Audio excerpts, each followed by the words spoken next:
Olá, meu nome é Anne Stransky, sou nutricionista, personal trainer e hoje eu quero conversar com vocês sobre prisão de ventre.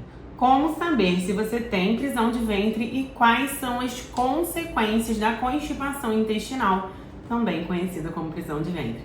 Então, o primeiro passo realmente é como saber se você tem prisão de ventre. Então, se você não vai ao banheiro todos os dias, se você sente dor ao evacuar, se você tem fezes muito ressecadas, se você tem uma sensação de não esvaziamento total após evacuar, se você tem muitos gases e tem distensão abdominal, provavelmente você sofre de constipação intestinal. Você está com constipação intestinal. Por que está com constipação intestinal? Porque constipação intestinal tem tratamento, não importa há quanto tempo você sofre com isso. Então, escuto muitas vezes esse relato, mas eu tenho esse problema desde que eu sou criança. Minha mãe tem esse problema, minha avó tem esse problema, não importa quanto tempo você tenha constipação intestinal, prisão de ventre, tem tratamento. E quais são as consequências da constipação intestinal? Como as principais consequências da constipação temos a fecaloma, que é uma formação de uma massa de fezes que ela fica ali no cólon. Então nós temos o intestino e o reto, que é onde saem as fezes. Por vezes o indivíduo, o paciente, ele fica tantos dias sem evacuar que ele vai formando, ele tem a formação das fezes, né?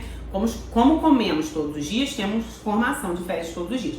E aí aquelas fezes vão se formando e o intestino tem uma capacidade limitada de armazenar aquele bolo fecal. Depois de um tempo, aquele bolo fecal, ele já não cabe mais ali naquele intestino. E aí ele começa a descer para o cólon. Então as fezes começam a se formar uma massa de fezes no cólon do paciente, entre o intestino e o reto, no caminho entre o intestino e o reto, que é o cólon.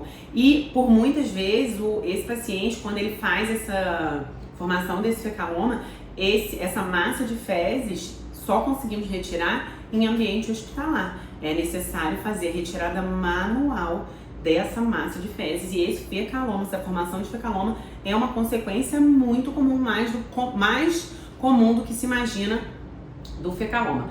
Outra consequência muito comum de prisão de ventre é a hemorroida. O paciente ele faz muito esforço para evacuar, muita força, e aí ele acaba tendo a ruptura de alguns vasos, e aí ele acaba fazendo o quadro de hemorroida, que é um quadro perigoso, que pode trazer risco à saúde desse paciente.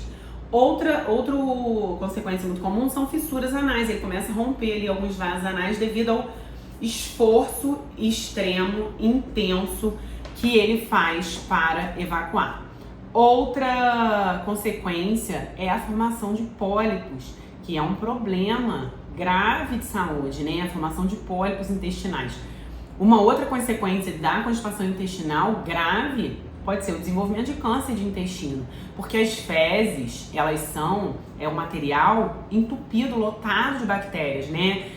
Dentro delas é composto principalmente de água, tem ali alguns restos de alimentos, fibras, mas existem milhões de bactérias ali naquele bolo fecal. E aquele bolo fecal, quando não sai do nosso intestino, ele está ali liberando toxinas no nosso corpo e desequilibrando todo o seu estado de saúde. Então, a formação de câncer pode ser uma consequência da constipação intestinal. E por último, o desenvolvimento de quadro de disbiose intestinal. Então, no nosso intestino, nós temos trilhões de bactérias. Para vocês terem ideia, no nosso corpo nós temos mais bactérias que células. Isso mesmo. E a maior parte dessas bactérias está no intestino. Nós temos bactérias benéficas e maléficas. E existe um equilíbrio entre o número dessas bactérias. É necessário que haja esse equilíbrio. Quando há um desequilíbrio entre essas bactérias, há aí um desenvolvimento de um quadro de desbiose intestinal. Esse quadro de desbiose intestinal, quando esse número de bactérias intestinais está muito desequilibrado, se desenvolve esse quadro de desbiose, e esse quadro de desbiose está relacionado ao desenvolvimento de muitos sinais e sintomas. Rinite, sinusite, artrite, doenças autoimunes, acne, dermatite, rosácea.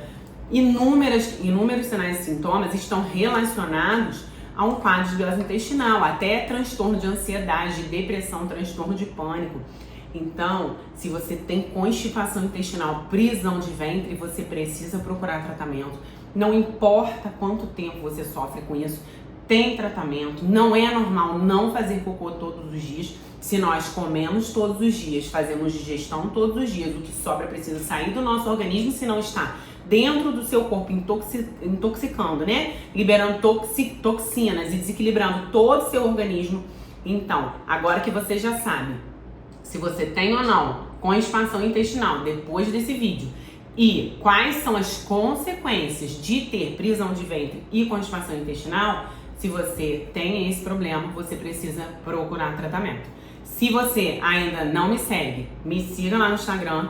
Eu tenho um site, um blog, né, que eu falo sobre intestino, que é o Troninho Todo Dia, e inclusive que eu tenho um curso onde eu ensino muito sobre essa questão de saúde intestinal. Então, se você tem interesse, clica aí embaixo na descrição do vídeo que tem o site e o meu Instagram, onde eu falo sobre emagrecimento, mas falo também muito, não só sobre emagrecimento, né, sobre exercício, sobre alimentação, mas falo bastante sobre essa saúde, sobre essa questão de saúde intestinal. E é isso. Esse assunto de intestino é um assunto de saúde pública e a gente precisa falar sobre esse assunto. Espero que tenham gostado. Para mais dúvidas, me procurem lá no Instagram. Foi um prazer estar aqui com vocês mais uma vez.